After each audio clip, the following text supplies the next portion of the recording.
Bentar. Oke. Baik. Saya pakai modem backup dulu sebentar. Takut nggak aman ini. Oke, baik. Silahkan, Ustaz.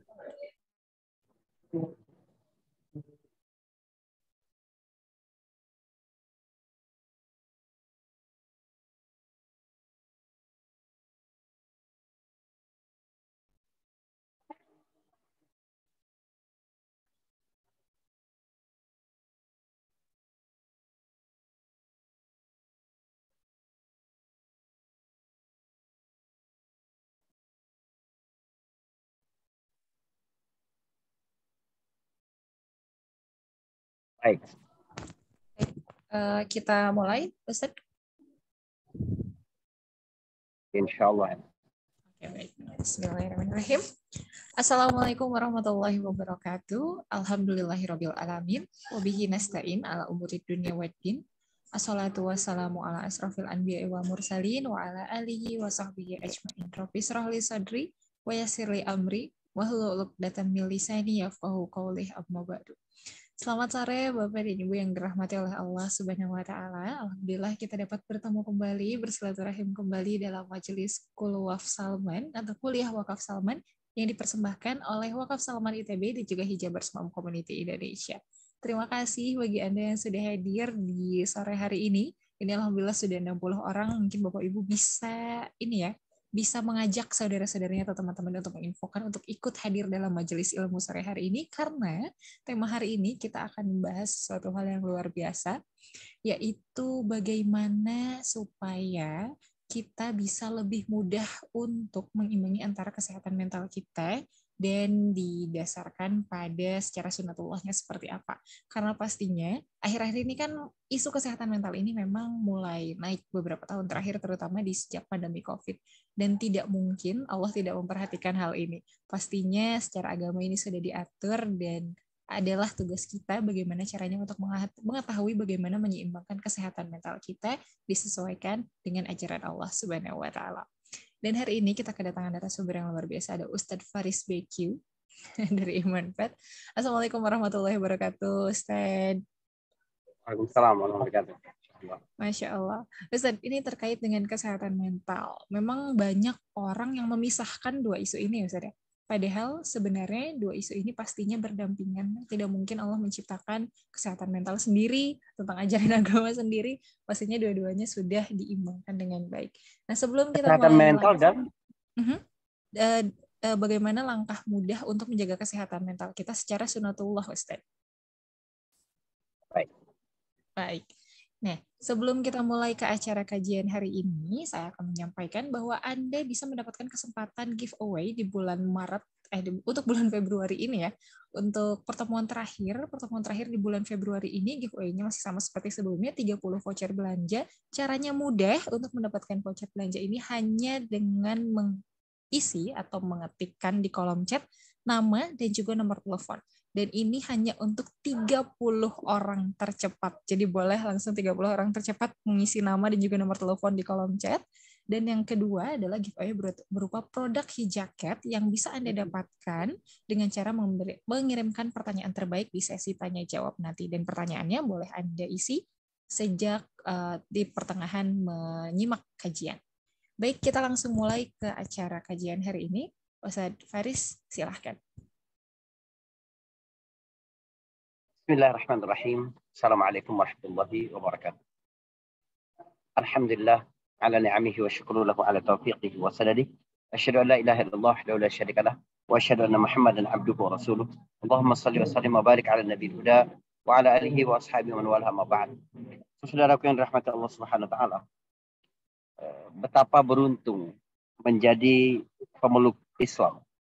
Betapa beruntung memiliki konsep yang sangat rinci tentang bagaimana menjaga kesehatan mental.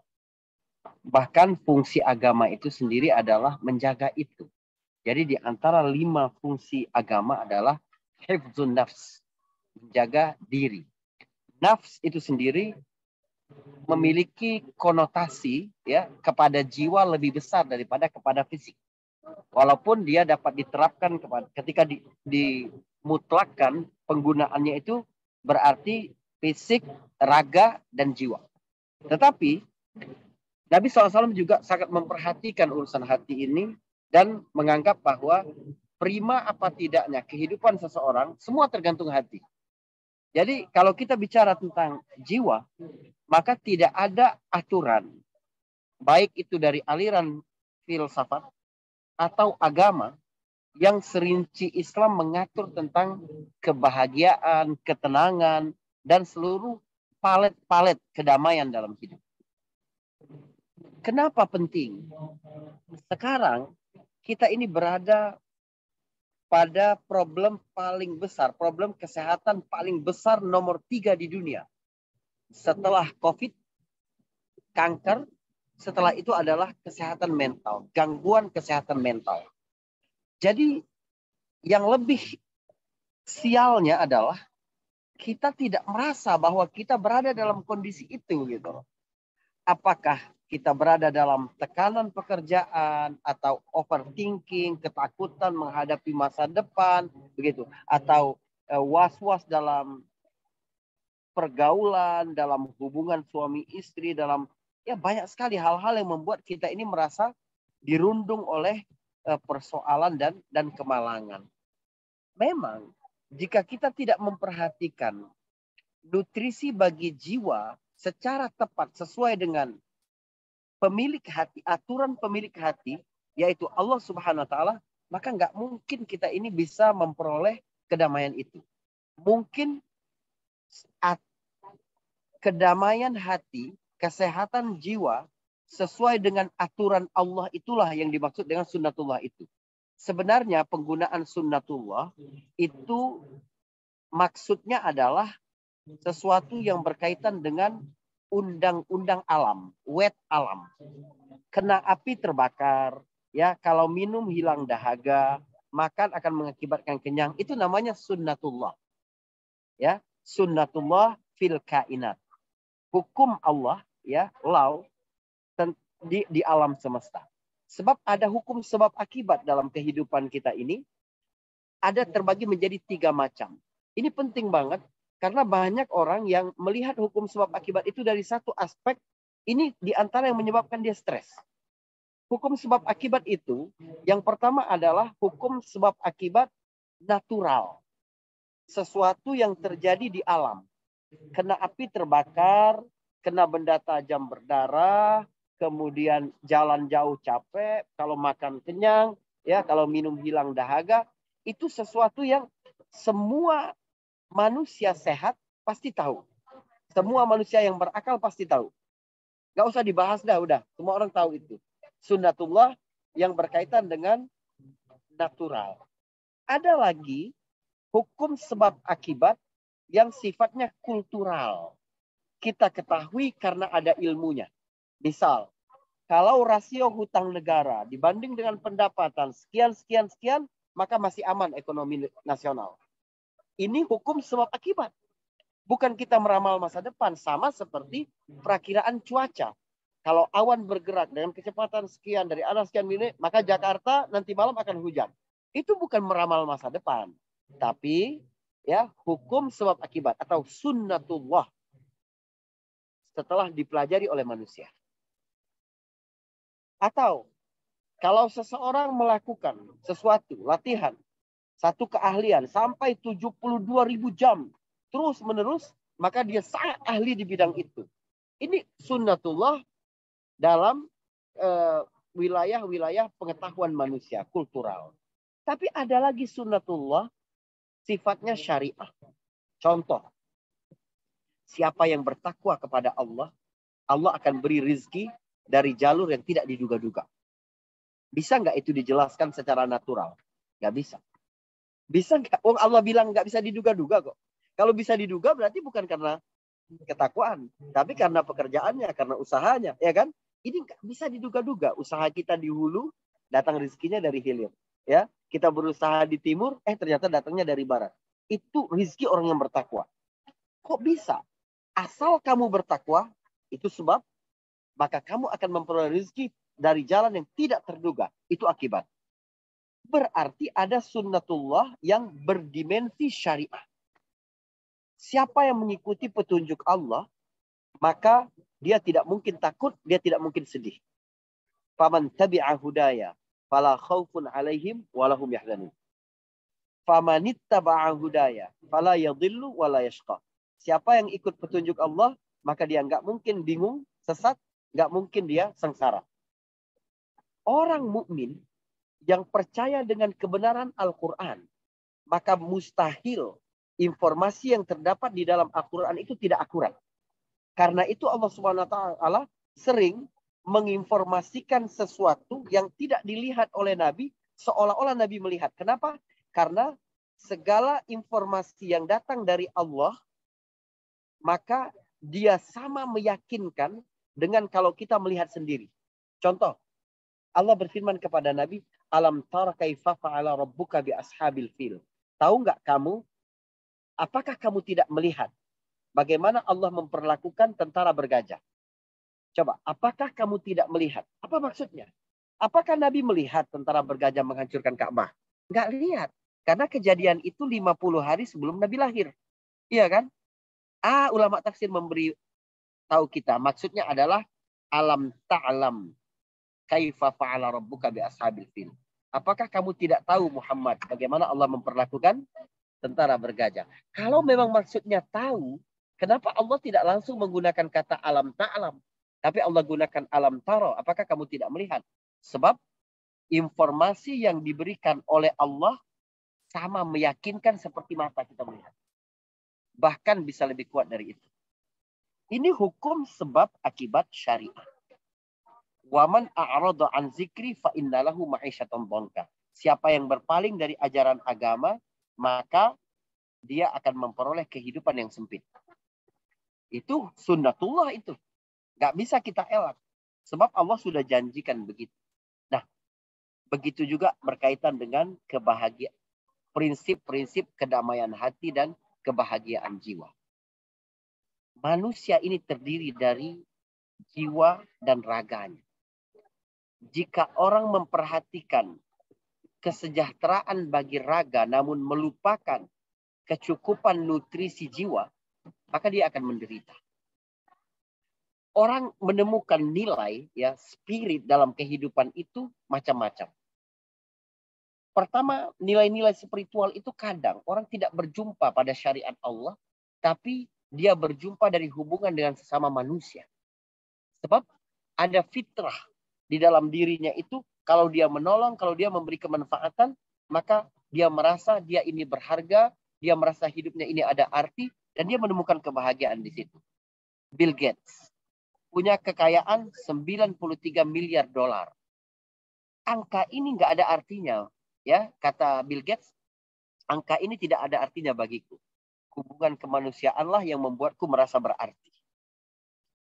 Steve Jobs, ya, pendiri Apple, itu di kasur kematiannya, Steve Jobs ini punya kekayaan berapa? 700 miliar dolar. Ya, dia bilang kalimat yang sama. Ada satu cerita dari Istanbul, arsitek jembatan Bosporus yang terkenal itu. Ya, pada hari peresmian jembatan bersama Perdana Menteri Turki, setelah peresmian dia terjun dari jembatan itu, bunuh diri. Orang-orang akhirnya pergi ke kamarnya, kamar hotel tempat dia tinggal selama ini di Sheraton. Ternyata dia telah meninggalkan secarik kertas, ya, ditulis di atas meja di kamar hotelnya itu, aku sudah mencoba segala sesuatu dalam hidup, semuanya tidak ada rasa. Sekarang aku ingin mencoba rasa kematian, the taste of death.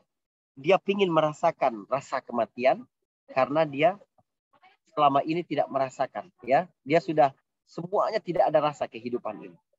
Jadi apa yang dapat mencukupi satu sisi kehidupan manusia, yaitu fisik, ternyata gagal membuat seseorang merasa hidupnya ini ada artinya. Gagal membuat manusia merasa berbahagia. Jadi orang-orang berpikir sekarang, apa kunci bahagia? Apakah dalam hidup ini harus selalu bahagia? Apakah orang mukmin tidak boleh stres? Enggak. Orang mukmin boleh tidak susah dalam hidupnya? Apakah keimanan selalu menjanjikan kebahagiaan? Tidak. Allah berkata kepada Nabi begini. Alam nashrah laka sadrak. bukankah kami sudah lapangkan untukmu dadamu Muhammad? Apa maksudnya Allah berkata begitu? Coba. Ada anak, ya kita dengar seorang anak dibilang orang tuanya begini. Kan papa udah sering banget berkorban biar kamu bahagia. Berarti yang dapat dipahami adalah sang anak sedang merasa sedih. Sehingga papanya berusaha menghibur. Kenapa bersedih? Papa kan selalu berusaha membahagiakan kamu. Kan begitu. Allah kalau berkata kepada Nabi, bukankah aku sudah lapangkan dada? Berarti dada Nabi sedang sempit. Jangankan orang mukmin, Nabi pun, ya, teladan orang mukmin dapat merasakan sesak dalam kehidupannya. Jadi ayat 1 surat Asy-Syarah itu memberitahukan hal yang penting untuk kita, bahwa hati itu memang ada dua bagian, ada dua macam. Hati yang merasa lapang, hati yang merasa sempit. Siapapun dapat terkena itu. Bahkan Nabi pun bisa sempit hidupnya. Tetapi teman-teman sekalian, walaupun hati ada yang relaksasi dan ada yang kontraksi, ada yang sempit dan ada yang lapang dan ada yang sempit. Tetapi kita mesti tahu apa yang boleh menyebabkan hati kita ini sempit dan apa yang tidak boleh. Bayangkan Allah berkata ini kepada Nabi, ya. Apa sih kira-kira yang membuat Nabi itu sempit? Apa yang membuat Nabi itu susah? Apa kira-kira? Ternyata ada standar yang sangat akurat. Bahwa siapa dirimu dapat dilihat dari apa yang membuatmu bersedih. Jadi, kamu mau tahu nggak kamu itu siapa? Lihat apa yang membuat kamu susah. Kalau yang membuatmu susah adalah hal-hal sepele, hal-hal receh, maka kamu berarti begitu. Tapi kalau yang membuatmu susah adalah hal-hal besar, hal-hal yang tinggi, maka kamu juga tinggi. Nabi Muhammad, pribadi yang paling mulia, mustahil dia bersedih karena hal-hal yang sepele, mustahil. Ya, mungkin nggak Nabi ini bersedih karena nggak ada uang? Mungkin nggak Nabi ini bersedih karena rumahnya kecil? Mungkin nggak Nabi? Nggak mungkin. Nabi pribadi yang mulia. Kita ini pengen begini. Saya pengen teman-teman begini. Anda harus terima takdir bahwa dunia memang tidak pernah berjanji ngasih kebahagiaan terus ke kita. Tapi kita nggak boleh mengizinkan dunia membuat kita ini susah pada hal-hal yang kecil. Jangan. Sebab itu menunjukkan kelas kita yang kecil. Ada orang sepanjang hidupnya itu yang membuat dia susah adalah kok rumah tetangga lebih gede, kok mobil teman kerjaku lebih canggih, kok karir timku lebih bagus dari aku. Jangan. Yang mesti menjadi kita susah dalam hidup ini adalah hal-hal besar. Umurku sekarang 40 tahun, 50 tahun, 60 tahun. Allah sudah ridho nggak sih selama aku hidup 40 tahun ini? Itu yang harusnya bikin susah. Rizki yang aku dapatin ini udah halal apa belum sih? Aku ini udah sukses belum menjaga keluargaku dari api neraka? Udah cukup nggak kontribusiku untuk agama ini? Udah benar nggak harta yang aku habiskan selama ini? Ada nggak wakaf ya yang belum aku berikan untuk bekalku nanti? Itu harusnya. Nabi, yang membuat Nabi dadanya sempit itu apa? Gak mungkin Nabi sempit dadanya karena urusan dunia. Umar bin Khattab saja masuk rumah Nabi, Nabi baru bangun dari tidur siang, ngelihat bekas di pipi Nabi, karena kasarnya alas kasur Nabi, nangis Umar. Kata Nabi, kenapa Umar nangis? Kata Umar, ya Rasulullah, raja-raja di Persia itu menyembah matahari. Tapi mereka tidur di kasur yang empuk, dipan dari emas, beralaskan sutra. Engkau kekasih Allah, tidur seperti itu. Kata Nabi, kalau kenabian begini. Kalau jadi Nabi begitu. Apakah engkau tidak ridho Umar? Kata Nabi, apakah engkau tidak ridho wahai Umar? Mereka memperoleh dunia, kita diberi akhirat. Jadi mustahil Nabi ini sempit hatinya karena urusan dunia. Apa yang membuat Nabi sempit? Ternyata urusan dakwah. Kenapa masih banyak orang yang menyekutukan Allah?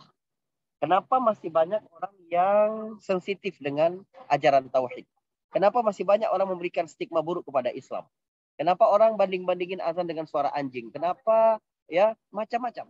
Jadi Nabi itu berpikir, kok orang ini nggak ngerasa keindahan syariat Allah, syiar Allah, ibadah yang diberikan oleh Allah. Orang nggak ngerasain itu Nabi sedih. Makanya Allah hibur Nabi. Kami kan udah lapangkan untuk mudadamu Muhammad. Kira-kira begitu. Nah, jadi teman-teman sekalian, ayat pertama, kalau kita melihat aturan Allah tentang kelapangan hati, pertama, jangan mau sempit hidupmu karena urusan dunia. Berarti, jika seseorang memahami hakikat dunia dengan baik, dengan benar, maka itu adalah kunci kebahagiaan yang pertama.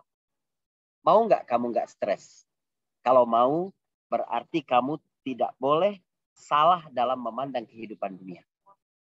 Kita, orang, kalau sudah sampai pengertian dunia yang sebenarnya, sudah khatam dia urusan dunia, maka dia akan sampai kepada kesadaran apapun yang kita lakukan di dunia itu bercanda. Nggak ada yang serius. Innamal hayatud dunya la'ibun walahun, kata Allah. Jadi apapun aktivitas di dunia, nggak ada yang bisa dibawa serius. Itu bercanda semua teman-teman sekalian. Loh, yang serius mana Ustaz? Yang serius adalah jika sesuatu itu yang dilakukan di dunia itu memberikan dampak di akhirat. Kita bekerja kalau hanya untuk dunia, Anda main-main aja lah, bercanda aja. Cukup kalau untuk makan, untuk tidur, untuk apa, itu sudah dijamin sama Allah. Tapi kan kita bekerja ini untuk beramal. Untuk memberikan yang terbaik bagi orang ramai. Untuk mendapatkan hasil yang bisa kita infakkan untuk Salman, untuk keluarga, untuk orang tua, untuk kan begitu. Jadi kita serius bekerja, kenapa? Biar bisa infak, biar bisa wakaf, biar bisa menyelamatkan keluarga dari kehinaan meminta-minta, biar bisa menyelamatkan keluarga dari makan makanan yang haram, biar bisa menyambung silaturahim, biar bisa bantu anak yatim ya, dan seterusnya dan seterusnya. Alam nashrah laka sadrak adalah cara Allah mengingatkan kamu harus naik kelas mulai sore ini, kamu harus naik kelas. Yang membuat kamu bersedih harus urusan-urusan besar. Nasibmu di akhirat. Itu yang perlu membuat kita sedih. Kalau di dunia ini nggak usah bersedih. Semuanya adalah ujian dan dunia memang tidak pernah berjanji akan memberikan kesenangan untukmu. Lalu, pada kata nashrah, izin saya pindah sedikit. Karena silau sekali. Baik. Nah, pada kata nashrah, kami lapangkan, itu menunjukkan bahwa yang punya otoritas membahagiakan seseorang, melapangkan hati seseorang adalah Allah. Maka perbaiki hubunganmu dengan Allah, engkau akan bahagia. Perbaiki hubunganmu dengan Allah. Perhatikan tadi, rumus kelapangan hati yang pertama tadi apa? Tahu hakikat kehidupan dunia. Segala sesuatu di dunia ini main-main. Jangan kamu ambil serius. Kecuali sesuatu itu memberikan dampak bagimu di akhirat. Dunia ini nggak ada artinya teman-teman sekalian. Ya, apa sih dunia ini? Allah berikan kita segala sesuatu di dunia ini bukan tanda Allah sayang, bukan. Segala sesuatu yang Allah berikan di dunia ini ujian semua. Jangan beranggapan ya, pemberian Allah itu nikmat. Sekali lagi, ini penting ini cara kita memandang kehidupan dunia. Segala pemberian Allah di dunia ini adalah ujian. Ketika pemberian Allah itu dapat kita manfaatkan untuk ketaatan, maka disitulah dia jadi nikmat. Mata ini adalah ujian. Kita gunakan untuk ikut pengajian, untuk baca Quran, untuk satu yang baik, maka mata menjadi nikmat. Telinga kita ini diberikan oleh Allah kemampuan mendengar, ujian. Tapi ketika kita gunakan untuk mendengar hal-hal yang baik, maka dia menjadi nikmat. Uang, harta, jabatan, materi, kesehatan, umur, semuanya ujian. Kenapa Ustadz? Ustadz tidak bilang itu nikmat. Nikmat itu surga. Nikmat itu keridhaan Allah. Nikmat itu hati yang damai untuk taat. Itu nikmat. Kok bisa sampai pada kesimpulan itu? Perhatikan. Allah jika memberikan sesuatu kepada seseorang yang beriman kepadanya, tapi Allah juga berikan itu kepada orang yang tidak beriman, maka berarti benda itu tidak ada nilainya di sisi Allah. Kalau Allah memberikan sesuatu kepada orang mukmin, pada saat yang sama Allah juga berikan kepada orang kafir, berarti sesuatu itu tidak ada artinya. Berarti itu bukan tanda Allah sayang, bukan. Allah berikan harta kepada Nabi Sulaiman. Tanda Allah sayang sama Nabi Sulaiman? Tidak. Sebab Allah juga memberikan harta kepada Qarun. Allah memberikan kekuasaan kepada Nabi Daud dan putranya Sulaiman.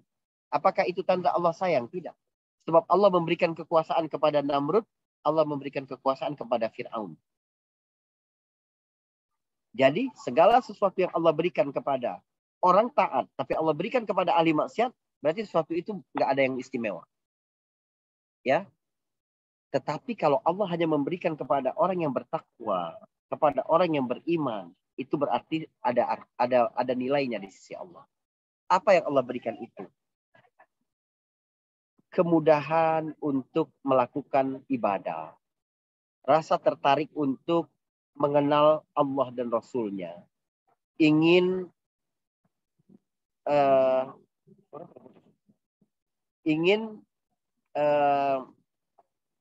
paham lebih banyak tentang Al-Quran. Bisa bangun malam, rajin membaca Al-Quran, dimudahkan untuk sholat, untuk puasa sunnah. Itu hanya Allah berikan kepada orang mukmin. Berarti itulah tanda Allah Subhanahu Wa Taala percaya, ya. Tanda Allah Subhanahu Wa Taala sayang kepada kita. Nah, kunci yang pertama tadi adalah kita kenal hakikat dunia. Kunci yang kedua adalah kita kenal Allah Subhanahu Wa Taala. Bagaimana kita mengenal Allah yang membawa kedamaian ke dalam hati kita? Orang mukmin, ya, berbahagia karena dia tidak mau mencampuri urusan Allah. Allah tidak mau orang mukmin tidak mau mencampuri wilayah Allah Subhanahu Wa Taala. Misal, seseorang melakukan usaha, mencari rizki, itu adalah perintah Allah kepada dia. Maka dia wajib mencari rizki. Tetapi, berapapun rizki yang diberi, itu urusan Allah, bukan urusan dia. Maka orang mukmin nggak mau mengurus urusan Allah. Kan kita begitu. Yang membuat kita tidak bahagia itu karena kita biasanya mencampuri wilayah Allah. Hasil itu wilayah Allah. Wilayah kita apa? Usaha. Ketika kita sakit, wilayah kita apa? Pergi ke dokter. Minum obat. Tapi yang menyembuhkan itu urusan Allah. Jangan sampai kita, ya kenapa aku sudah berobat nggak bisa sembuh. Itu urusan Allah, bukan urusanmu. Yang membuat kita sedih di dunia ini kenapa? Karena kita sering mencampuri urusan Allah di situ. Kita belum kenal Allah. Maka kita mesti tahu. Kunci bahagia dalam kehidupan seseorang itu adalah tauhid kepada Allah. Tauhid itu membuat kita berpikir untuk apa kita ini diciptakan. Untuk apa kita diciptakan, teman-teman sekalian? Kita diciptakan untuk dua misi besar. Sehingga kita tahu posisi kita. Kita diciptakan untuk menjadi hamba Allah. Kalau kita menyadari ini dengan baik, kita itu menjadi sangat tenang. Kenapa? Karena kita tidak tunduk kepada manusia. Ada orang yang menghamba, ya, sujud kepada manusia karena beranggapan ada kekuasaan manusia. Dia berharap dari kebaikan manusia. Tetapi kalau dia berharap kepada Allah, hanya takut kepada Allah, taat mutlaknya hanya kepada Allah, sebab apa? Sebab dia tahu di dunia ini dia ada untuk satu misi, menjadi hamba Allah. Jadi ketika kita tunduk kepada hawa nafsu, tunduk kepada keinginan, tunduk kepada materi, tunduk kepada jabatan, tunduk kepada orang-orang, maka hidup kita ini tidak bahagia. Tauhid mengembalikan kebahagiaan yang sesungguhnya karena dia memberikan kemerdekaan. Pengertian paling dasar bahagia itu apa? Merdeka. Kita nggak bahagia. Orang dengan gangguan mental itu kan karena dia tidak merdeka. Tidak merdeka. Dia merasa dikekang. Dia merasa tertekan. Dia merasa dia tidak bisa melakukan sesuatu yang ingin dia lakukan. Tapi tauhid memberikan pesan kebahagiaan itu. Jadi kalau kita mau lihat sunnatullah yang berlaku di alam. Apa sih syarat bahagia itu? Syaratnya beriman kepada Allah. Syaratnya tauhidnya benar. Ya, contoh tauhid benar. Ketika Nabi dan para sahabat keluar perang Hunain, jumlah kaum muslimin waktu itu 12.000 orang. Mereka baru sudah menaklukkan kota Mekah. Itu jumawa mereka. Mereka menganggap kemenangan itu karena mereka, bukan karena Allah. Mereka menyingkirkan Allah ketika itu. Keluar dari Mekah menyongsong pasukan Bani Hawazin itu berkata, kita nggak bakal kalah. Kita nggak bakal kalah pada pertempuran kali ini karena jumlah kita nggak sedikit. Jumlah kita banyak. Apa yang terjadi? Tunggang langgang. Lari dikejar musuh. Allah mampu membuat kaum muslimin langsung menang. Tapi kalau Allah buat langsung menang, maka mereka akan merasa bahwa kemenangan itu karena diri mereka. Enggak. Allah sayang kepada kita dengan cara Allah mengambil ya sesuatu yang dapat mengganggu tauhid kita. Jadi kita tidak boleh mengandalkan apapun di luar Allah. Kalau Allah sayang kepada kita, Allah akan mengambil yang paling kita andalkan itu agar kita tidak mengandalkannya kecuali Allah. Jadi terkadang Allah mengambil sesuatu dari kita, itu nikmat. Biar kita mengembalikan sesuatu kepada Allah. Selama ini kita selalu tergantung kepada orang lain, Allah ambil orang lain itu. Lalu kita merasa, siapa yang bisa minta bantukan? Kita merasa tidak punya siapa-siapa lagi, kita datang ke Allah. Kita lari ke Allah. Itu tauhid. Iya kan? Tauhid ini apa misalnya? Dimensi tauhid. Tauhid uluhiyah. Tauhid uluhiyah ini bahwa tidak ada zat yang tunduk, patut untuk kita tunduk mengabdi kecuali dia. Ini kan kemerdekaan yang sesungguhnya. Tunduk hanya kepada Allah itu kan merdeka. Nggak harap ke orang lain. Hal yang paling pahit dalam hidup, kata Ali bin Abi Thalib, berharap kepada manusia. Nggak bisa kita berharap kepada manusia. Kenapa nggak bisa? Karena hatinya berubah. Karena kemampuannya berubah. Karena yang dia miliki bisa hilang. Tapi kalau kita mengharapkan kepada Allah, Allah nggak berubah. Janji Allah tetap. Kekuasaan Allah tetap. Kekuatan Allah tetap. Kekayaan Allah tetap. Semuanya abadi. Allah bisa berikan apa saja dengan kekuasaan dan kekuatannya itu. Lalu kemudian, bahagia dalam ketundukan kepada Allah itu, ya, membuat kita berhubungan dengan siapapun itu tidak pernah lupa sama Allah. Kita berhubungan dengan pasangan ya, ketika dengan suami, ternyata suami itu berbuat buruk kepada kita. Suami berselingkuh, maka aku harus selingkuh juga, balas selingkuh suami. Karena dia anggap hubungannya cuma dengan suami. Adil dong, suami berselingkuh, saya selingkuh. Padahal itu dimurkai sama Allah semua. Tapi kalau orang ya ingat bahwa ada Allah dalam hubungan antar dia dan suaminya, dia dan tetangganya, dia dan sahabatnya, dia dan orang tuanya, maka setiap kali dia akan melakukan sesuatu berkaitan dengan hubungan itu, dalam hatinya Allah gitu apa tidak? Karena dia harus tunduk dengan itu. Suaminya berkata kasar, itu urusan suaminya. Tapi urusanku dengan Allah adalah aku berbakti, berkata baik kepada suamiku karena itu perintah Allah. Jadi bukan karena suami, karena Allah. Atau kita melihat dimensi rububiyah dari tauhid. Bahwa Allah lah yang mengatur hidupnya. Nah, perhatikan yang pertama tadi, tauhid uluhiyah. Kemerdekaan yang sesungguhnya. Kita tidak tunduk. Kebahagiaan kita itu bukan kita serahkan kepada orang lain, remote controlnya. Kalau orang julid, kita jadi uring-uringan. Kalau orang ini, kita begini. Kalau orang tidak memuji, kita jadi mutung. Ya, atau pundung, kata orang Sunda. Kalau ada begini, kalau ini enggak. Ya, ini urusan kita dengan Allah. Jangan serahkan remote kebahagiaan itu kepada orang lain. Terserah orang. Ya, orang mau bikin kita sebel bisa. Pakai mata aja orang. Begini aja. Ketika pergi ke kantor, datang ke kantor, orang giniin kita aja. Udah. Mood kita seharian jadi negatif. Rapuh sekali kebahagiaan. Gimana nggak terganggu mental ketika kita menggantungkan seluruh ya kebahagiaan hidup kita ini tergantung bagaimana pandangan orang lain. Jangan. Benar tauhid uluhiyah kita.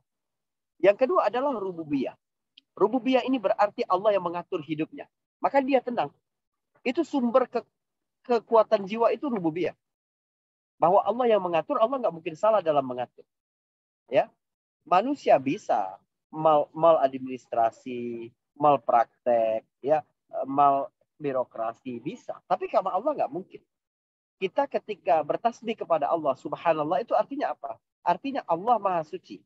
Nggak mungkin Allah salah.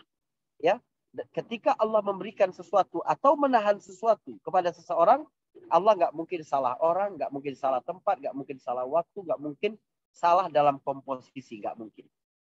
Jadi kita menyerahkan sama Allah. Wa man yatawakkal 'ala Allah fa innallaha azizun hakim. Di Al-Anfal ayat 49, ya. Atau di Al-An'am ayat 81. Teman-teman nanti bisa rujuk, ya. Wa kaifa akhafu ma asyraktum wa la takhafuna annakum asyraktum billah. Gimana mungkin aku takut terhadap berhala-berhala yang kamu syirik sama Allah itu. Sementara kalian nggak takut sama Allah, ya. Padahal Allah yang menurunkan kekuasaan, Allah yang menciptakan langit, Allah. Tenang kita. Fa ayyul fariqaini ahaqqu bil amn, kata Nabi. Ini tentang keimanan ini. Maka golongan yang mana di antara dua golongan itu yang paling berhak mendapatkan rasa aman? In kuntum ta'lamun, kalau kamu tahu, kata Allah. Jadi siapa yang telah mengurus kita dari nggak tahu apa-apa sampai kita begini? Dari dulu nggak berpakaian, sekarang berpakaian. Dari dulu nggak punya apa-apa, sekarang punya apa-apa. Dari dulu nggak punya ilmu, sekarang punya ilmu. Siapa? Allah. Allah yang telah mengurus kehidupanmu di masa lalu sampai hari ini adalah Allah yang juga bakal mengurusmu sampai kamu mati. Kan tenang. Atau dimensi asma wa sifat. Dimensi uluhiyah, dimensi rububiyah, dan dimensi asma wa sifat. Dalam kaitannya tentang ketenangan jiwa. Bagaimana seseorang meneladani kebaikan Allah. Rifq atau kelembutannya Allah. Lut, ya, kehalusan cara kerja Allah. Jamal, keindahan. Ya, akhlak karimah, ya, seseorang. Karena apa? Karena Allah Subhanahu wa taala memiliki akhlak-akhlak yang baik itu. Allah memiliki nama-nama dan sifat-sifat yang baik itu. Orang ya, kalau tahu bahwa misalnya Allah Ar-Razzaq, Allah lah pemberi rezeki, dia nggak mungkin serakah. Kita kalau apa yang paling sering membuat orang tertekan misalnya, masalah penghasilan kan, masalah uang kan, masalah rezeki kan. Tapi kalau orang yang tauhidnya benar, dalam urusan rezeki saja dia tahu. Seseorang nggak mungkin mati sampai Allah sempurnakan rezekinya. Nggak mungkin, ya. Seseorang dicabut nyawanya sampai rezekinya itu sempurna. Kata Nabi, kalau seseorang lari dari rezeki, rezeki itu akan tetap menemuinya seperti kematian akan menemuinya. Ya, artinya kita nggak kerja bakal dapat rezeki, nggak usah, bakal dapat rezeki. Tetapi kita berdosa karena nggak kerja. Jadi kita ini bekerja. Ya, seorang suami keluar rumah bekerja, itu kewajiban. Jadi dia dapat rezeki berapapun, dia dapat pahala dari Allah. Urusan dia dapat berapa, itu urusan Allah. Maka saya kalau pamit ke anak saya kerja, nggak pernah saya bilang, nak, papa kerja ya biar dapat duit. Enggak. Nanti sampai dewasa anak saya mengira duit dari saya. Saya bilang, nak, papa kerja dulu ya, karena ini perintah Allah. Pas pulang kita bisa bawa duit, kita bilang, nak, papa dapat rezeki dari Allah. Itu tauhid yang kita jaga dari sejak kecil. Ketika dia sakit, jangan bilang, nak, minum obat biar sehat. Enggak. Nak, minum obat karena ini perintah Nabi. Nabi suruh kita berobat. Tapi menyembuhkan itu urusan Allah. Kenal hakikat dunia. Kenal Allah Subhanahu wa ta'ala. Yang ketiga adalah kenal kehidupan akhirat. Kita percaya akhirat itu, teman-teman sekalian. Itu menenangkan sekali. Anda kebayang nggak? Kenapa orang bunuh diri? Saya mau tanya, kenapa orang bunuh diri? Karena banyak hutang. Iya, karena stres, ya. Karena banyak hutang, karena dibully, karena kenapa dia bunuh diri? Karena dia merasa kalau dia bunuh diri urusannya selesai, ya enggak? Banyak hutang, kalau bunuh diri berarti udah nggak ada hutang lagi. Kenapa itu? Karena nggak percaya hari akhirat. Bagi orang mukmin dia tahu betul. Kematian adalah gerbang menuju kehidupan yang sesungguhnya. Maka bunuh diri tidak menyelesaikan masalah. Kita akan diminta pertanggungjawaban apapun yang kita lakukan di dunia. Termasuk bunuh diri itu. Jadi, di dalam hatimu, Ya, ada berapa orang di ruang Zoom ini? Engkau beriman ada surga, ada neraka, ada sirat, ada mizan, ada hisab. Itu nikmat luar biasa. Percaya hari akhirat itu membahagiakan banget. Coba bayangkan, kita diberi sakit, diberi kesusahan, kehilangan, ya, tertunda sesuatu yang apa dalam hati orang mukmin yang percaya kepada hari akhirat? Allah sedang menahan untuk akhirat. Karena Nabi berkata, ya, jika surga telah dicatatkan untuk seseorang, tapi amalannya belum sampai membuatnya layak masuk surga itu, maka Allah akan mengujinya, lalu dia bersabar, sehingga kesabarannya itulah membuat dia layak mendapatkan surga itu. Atau tidaklah seseorang ditimpa sakit, kesusahan, atau terkena duri di jalanan, kecuali Allah ingin mengampuni dosanya dan menaikkan derajatnya. Gak ada istilahnya seseorang stres berlebihan kalau dia tahu bahwa kehidupan yang sesungguhnya itu adalah akhirat nanti. Ketika kita diberi oleh Allah kelapangan, kita menabung untuk akhirat. Alhamdulillah ada duit. Ini ada jalan untuk wakaf. Ada jalan untuk infak. Ada jalan untuk beri anak yatim. Ada jalan. Kenapa? Karena hidup di dunia ini sebentar banget. Orientasi hidupku harus akhirat. Ya kan? Atau ketika susah. Ketika dirundung masalah. Sesusah apapun kita, itu cuma 60 tahun, 70 tahun, atau 50 tahun. Pasti berakhir itu. Asal kita sabar aja, kata Allah, innama yuwaffas sabirun ajrahum bighairi hisab. Orang sabar itu nanti akan mendapat balasan tanpa batas. Coba bayangkan. Ini manfaat beriman kepada hari akhirat. Nah, artinya apa teman-teman? Jika seandainya kita berandai-andai ini, akhirat itu ternyata tidak ada. Akhirat itu tidak ada. Surga tidak ada, neraka tidak. Misal ini. Maka lebih berbahagia orang yang percaya akan adanya akhirat. Walaupun ternyata akhirat tidak ada, dibanding orang yang tidak percaya. Dan ternyata akhirat itu ada.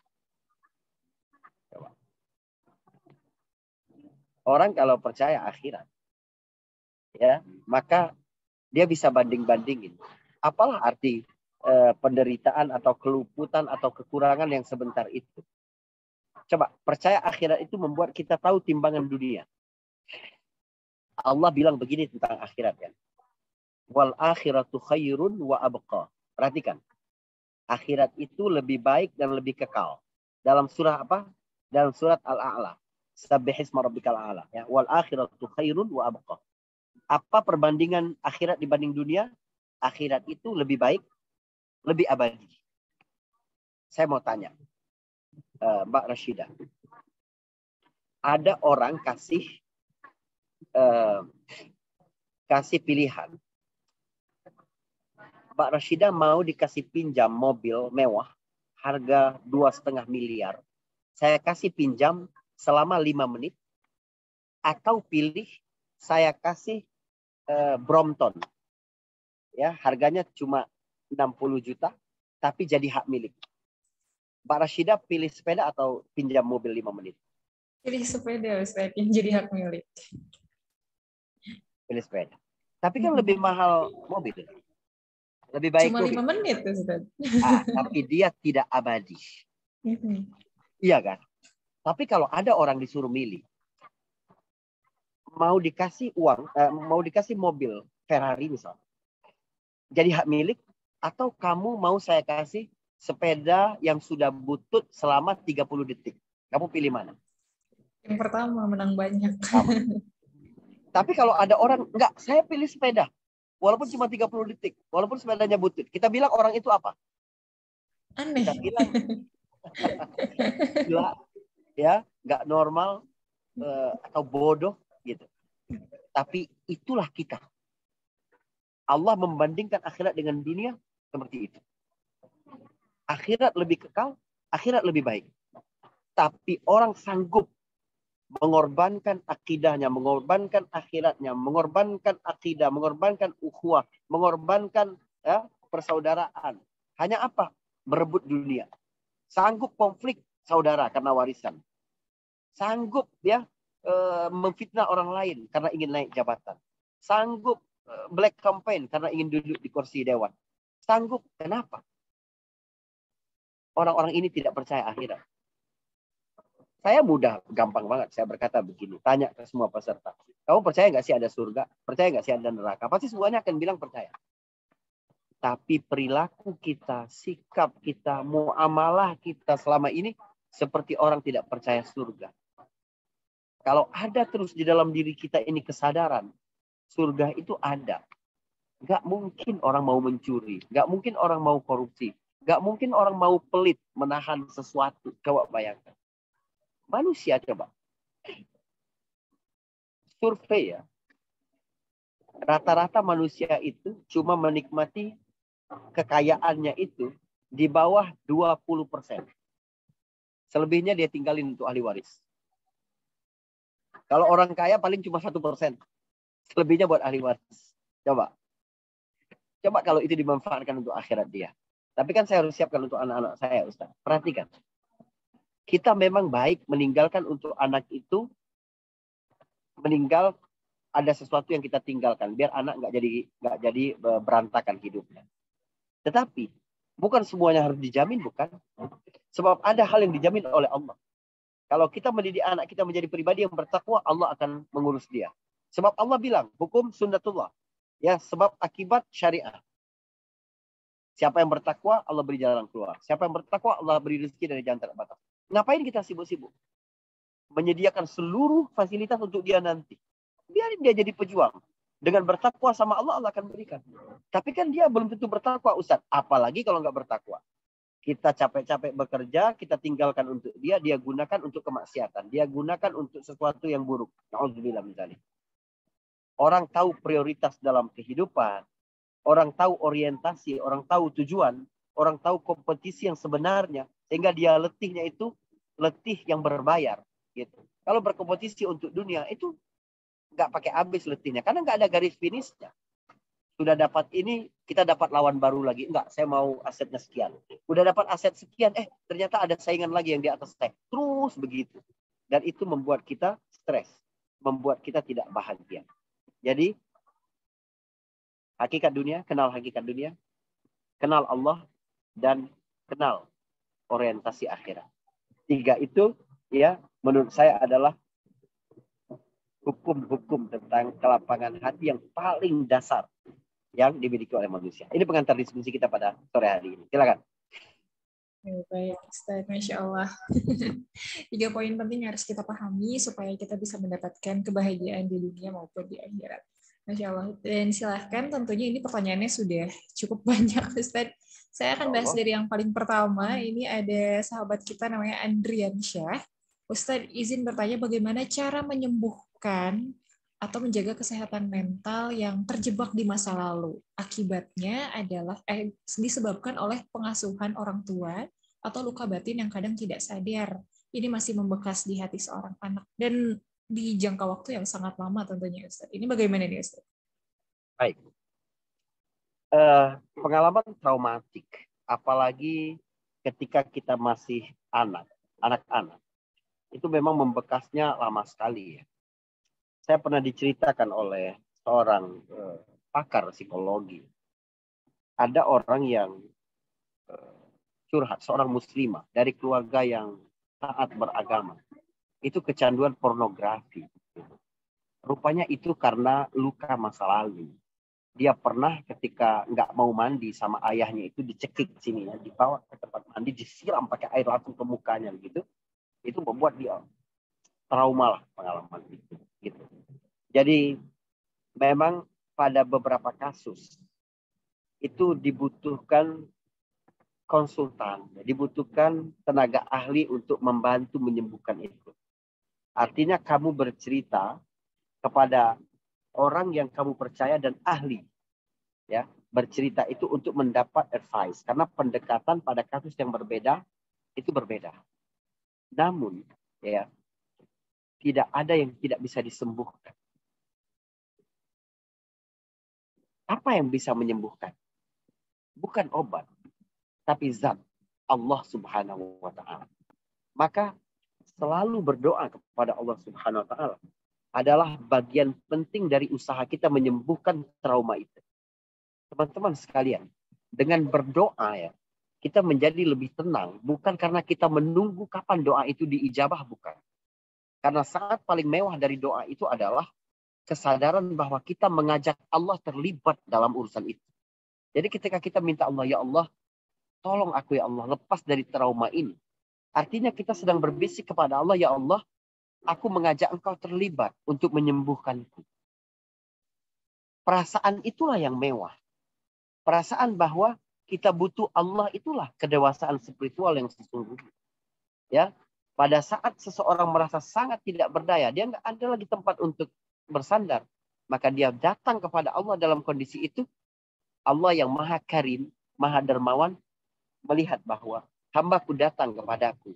Ya, dan dia tahu bahwa aku adalah zat yang maha memberi, maha dermawan. Maka Allah nggak mungkin menolak. Kata Nabi, Allah itu adalah zat yang maha pemalu. Jika ada tangan yang diangkat, lalu kembali sia-sia.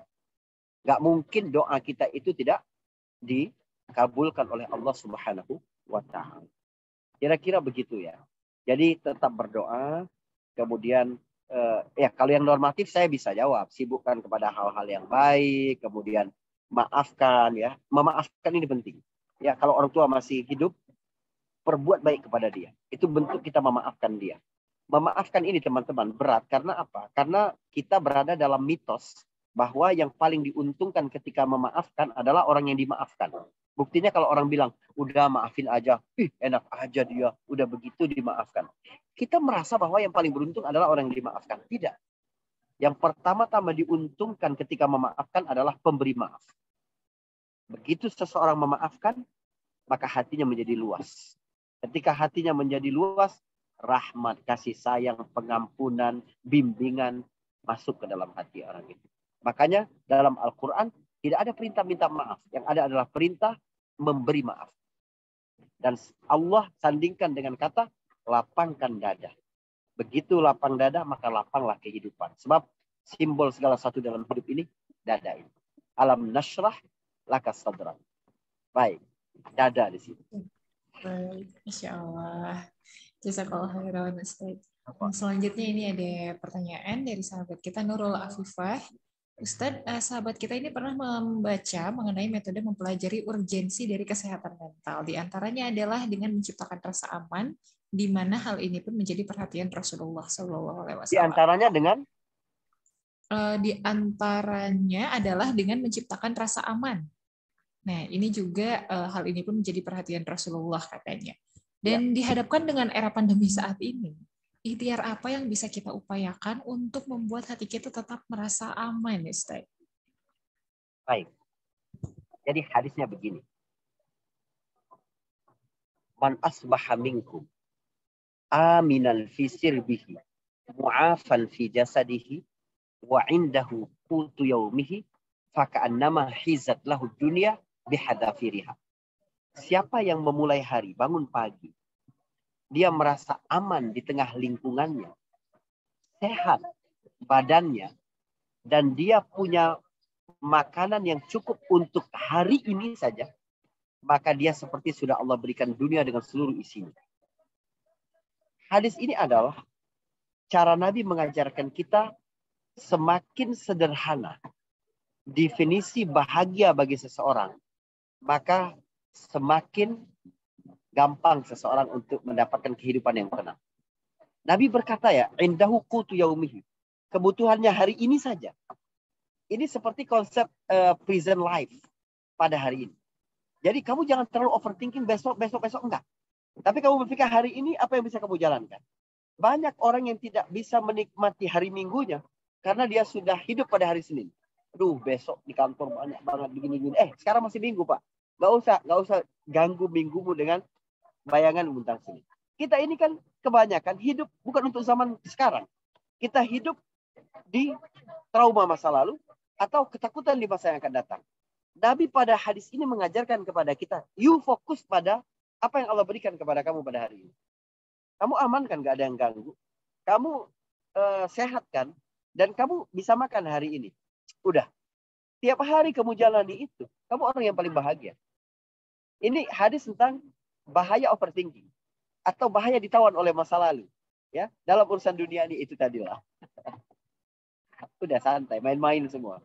Kecuali ada akibat di akhirat. Begitu kamu melakukan sesuatu, ini ada akibatnya di akhirat, maka kamu harus serius. Berbisnis, main-main aja. Tapi kalau saya yang haram itu akibatnya nanti di akhirat. Oh, berarti harus serius memperhatikan halal apa haramnya. Gitu. Nah, tapi kalau saya bisnis saya ini maju, saya bisa memberi lebih banyak lagi. Oh, berarti kamu berpikir bagaimana mendapat lebih itu untuk akhirat. Jadi, jangan bersungguh-sungguh dalam urusan dunia kecuali cara pandangmu tentang dunia itu udah benar. Sehingga ambisimu untuk mendapatkan dunia untuk akhirat. Begitu. Ketika engkau sudah aman, udah tercukupilah kebutuhan saat ini, maka nggak ada lagi undangan untuk galau dan stres. Nggak ada. Baik. Oke, baik. Terima kasih banyak. Selanjutnya ini ada pertanyaan dari sahabat kita namanya Fanny Fatona. Ustadz, bagaimana caranya mendidik kesehatan mental kita supaya selalu siap dengan ujian? Karena kadang ujian kan ini bikin mental down ya Ustadz. Tapi gimana nih biar tetap sigap, biar nggak down mentalnya nih Ustadz? Ketika kita dapat apa ketika nggak dapat? Ketika kita mendapat ujian. Ujian atau pujian? Ujian Ustadz. Oke. Dunia ini kan memang tempat ujian. Ya, jadi siap enggak siap, kamu akan diuji. Jadi lebih baik siap dong daripada enggak siap. Pilihannya bukan kalau kamu enggak siap diuji, kamu enggak bakal diuji. Tidak. Kamu harus siap diuji. Bagaimana cara untuk siap diuji itu? Yang pertama adalah kita sadar bahwa tidak ada ujian yang sia-sia. Ujian adalah cara Allah untuk mengangkat derajat seseorang. Sebab apa? Nabi berkata begini, Innallaha idza ahabba 'abdan ibtalahu. Sesungguhnya Allah jika mencintai seseorang, maka Allah akan mengujinya. Jadi yang tidak dapat ujian itu malah tanda tanya. Saya takut kalau saya nggak diuji. Terus terang ya, saya kalau udah sebulan nggak sakit-sakit, nggak ada pilek, nggak ada batuk gitu, saya takut itu. Ada apa ini? Ya, bokek enggak, sehat terus. Kemudian kayaknya apa yang saya mau dapat, oh itu saya khawatir banget. Takut Allah itu udah nggak noleh saya lagi. Takut istidraj. Tapi ketika Allah SWT mengingatkan kita, itu justru. Jadi bagaimana cara pandangnya? Cara pandangnya adalah apapun. Perhatikan, ini penting. Apapun yang diberikan oleh Allah kepada seseorang, jika itu dapat membuatnya lebih dekat kepada Allah, maka pada hakikatnya itu adalah anugerah walaupun di mata manusia itu musibah. Sebaliknya, apapun yang datang kepadamu, manusia melihat itu sebagai kenikmatan. Tapi itu membuatmu lebih jauh kepada Allah, maka hakikatnya itu adalah musibah. Seseorang mendapatkan sakit, tapi dengan sakit dia justru jadi lebih dekat kepada Allah, berarti sakit adalah anugerah. Seseorang mendapatkan kenaikan pangkat, tapi dia jadi lebih sibuk di tempat kerjanya, sampai sholatnya lalai. Naik pangkat dilihat manusia sebagai anugerah, tapi sebenarnya dia adalah musibah. Jadi, segala sesuatu yang datang kepadamu dapat membuatmu jauh kepada Allah, maka itu adalah musibah walaupun dipandang manusia itu anugerah. Sebaliknya, sesuatu yang dipandang manusia musibah tapi itu bisa membuatmu lebih dekat kepada Allah, maka itu sebenarnya adalah anugerah. Wallahu a'lam. Cara pandang tentang musibah. Terima kasih banyak. Nah, ini juga ada selanjutnya pertanyaan dari Siti Nurhayati di Jakarta. Ustadz, bagaimana caranya supaya kita tidak takut, sedih, atau khawatir berlebihan ketika kita membayangkan kehidupan di akhirat? Kan harusnya kalau misalnya tadi dipikirin jadi penang. Ketika kita terlalu membayangkan kehidupan kita di akhirat, gimana caranya biar kita nggak takut, khawatir, atau stres? Ya, baik. Di dalam Al-Quran, narasi tentang surga itu jauh lebih rinci daripada narasi tentang neraka. Kenapa? Karena Allah suka memberi kabar gembira kepada kita agar kita itu selalu punya harapan akan ridho dan surga. Di antara syarat sukses itu, teman-teman perhatikan. Ini menarik dan Anda bisa terapkan kepada anak-anak juga. Di antara faktor sukses itu adalah kemampuan seseorang untuk menvisualkan masa depan. Semakin rinci kita memvisualkan masa depan, semakin hebat kerja otak untuk mewujudkannya. Sebuah sekolah di Amerika Serikat membuat satu toples besar dari kaca. Lulusan pada hari itu menulis 5 tahun lagi saya jadi apa? Sebuah universitas ini. Semuanya menulis. Lalu ditutup, dilipat atau digulung, dimasukkan ke dalam kaca itu. Mereka berjanji reuni 5 tahun kemudian akan buka itu. Ketika dibuka, yang paling rinci, ya bercita-cita tentang dirinya 5 tahun yang lalu, itu yang paling mendekati kenyataan hidupnya hari ini. Jadi nggak boleh kita ini bercita-cita saya 5 tahun lagi jadi pengusaha. Itu masih buram banget. Nggak memberikan pesan yang kuat ke otak. Tapi kita sampaikan. Saya 5 tahun lagi jadi pengusaha startup bidang e-commerce ini. Kemudian dengan penghasilan begini. Saya punya kantor di sini. Jumlah karyawan segini. Semakin rinci kita visual tentang masa depan itu. Semakin clear pesan otak itu kepada kita memberi instruksi dalam mewujudkannya. Allah memberikan narasi tentang surga itu jelas banget. Sampai mata bidadarinya, bantalnya, gelasnya, minuman dari jahenya, kemudian sungainya, kemudian jauh lebih rinci daripada Allah bercerita tentang neraka. Kenapa? Agar kita punya harapan. Kita ini adalah makhluk yang Allah ciptakan untuk surga. Jadi bayangan utama tentang akhirat adalah surga yang Allah janjikan. Makanya wasari'u ila maghfiratin min rabbikum wa jannatin. Fa amma man a'ta wattaqa wa saddaqa bil husna. Percaya dengan surga. Allah gunakan kata surga, enggak gunakan kata neraka. Ya di surah Al-Lail. Ayat 4, 5, 6, 7, 8, 9. Itu dua jenis manusia. Percaya surga, tidak percaya surga. Allah mudahkan jalannya di situ. Fasanuyassiruhu lil yusra, fasanuyassiruhu lil usra. Baik. Oke, jadi bikin Ada resolusi berapa bukan... pertanyaan lagi? Mohon maaf. Waktu saya terbatas, mohon maaf banget. Oh, oke, baik. Mungkin Ya, baik. kita batasi satu pertanyaan terakhir ya, Ustaz ya. Baik. Oke. Ini pertanyaan dari sahabat kita Ihsan di Bandung. Ustaz, bagaimana cara meyakinkan keluarga tentang kesabaran, terutama perihal harta? Karena tidak jarang, karena kurang sabar jadinya bubar nih Ustaz. Gimana Ustaz? Baik. Sabar itu apa sih? Sabar itu pasif atau aktif? Kalau dipukul orang terus nggak balas itu sabar? Iya. Enggak. Sabar itu sesuatu yang aktif. Ya. Ayat-ayat tentang jihad di dalam Al-Quran itu disandingkan dengan sabar. Di antaranya, ya ayyuhalladzina amanu isbiru wasabiru warabitu. Sabar itu bergerak. Saya bangunin anak saya tidur, saya bangunin salat subuh. Ayo bangun cepat, nanti orang azan subuhnya, nanti orang iqamah. Anak saya bilang, sabar Pak. Sabar itu bukan diam.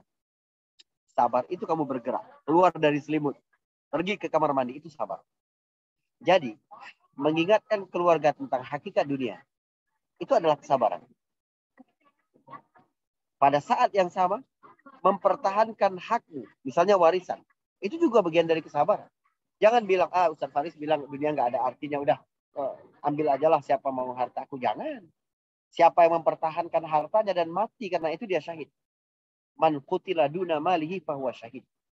Jadi bentuk kita mengedukasi keluarga tentang ini hak saya harus pertahankan. Karena kalau kamu mengambil hak saya, nanti nasib kamu di akhirat. Itu juga bagian dari kesabaran. Wa'mur ahlaka bis shalah wastabir 'alaiha. Mengajak keluarga untuk salat, kebaikan, itu dibutuhkan apa? Sabar. Ya, wastabir 'alaiha. Wa tawassau bil haq wa tawassau bis sabr. Tidak berhenti mengedukasi, menginspirasi, memberikan motivasi akhirat kepada keluarga adalah bagian dari kesabaran. Wallahu a'lam bishawab.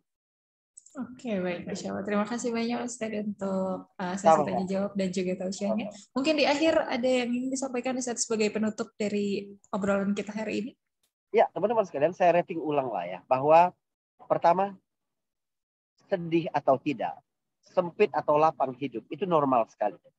Tetapi yang menentukan kualitasmu adalah apa yang menjadi penyebabmu bersedih.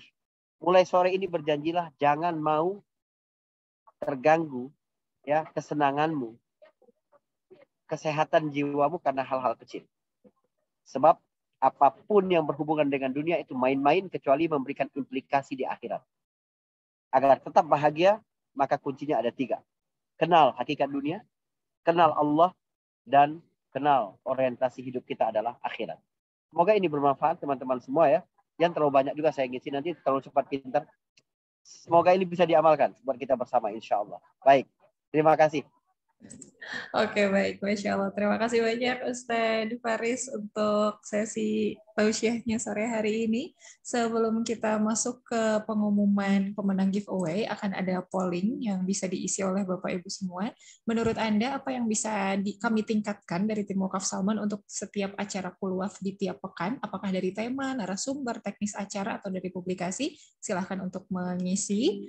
Dan selanjutnya juga saya akan sampaikan untuk pemenang giveaway hari ini, sudah saya sebutkan di kolom chat, ada Nurul Afifah, Solihah, dan juga Siti Nurhayati. Bagi pemenang nama-nama yang disebutkan, silahkan kirimkan nama, alamat lengkap, dan juga nomor telepon ke 0811 2071 444. Sekali lagi terima kasih banyak kepada Bapak Ibu yang sudah hadir sore hari ini. Dan terima kasih juga kepada Ustadz Faris yang sudah bersedia meluangkan waktunya. Mudah-mudahan bisa berbagi ilmu lagi di suatu hari nanti ya Ustadz. Amin ya Allah ya Rabbal Alamin. Untuk menutup perjumpaan hari ini, kita ucapkan hamdalah bersama-sama. Alhamdulillahirabbil alamin, dan juga doa kafaratul majelis. Subhanakallahumma wa bihamdika asyhadu alla ilaha illa anta astaghfiruka wa atubu ilaik. Saya Rasyidah Isma beserta dengan kru yang bertugas undur pamit. Mohon maaf apabila ada kesalahan. Wassalamualaikum warahmatullahi wabarakatuh. Assalamualaikum.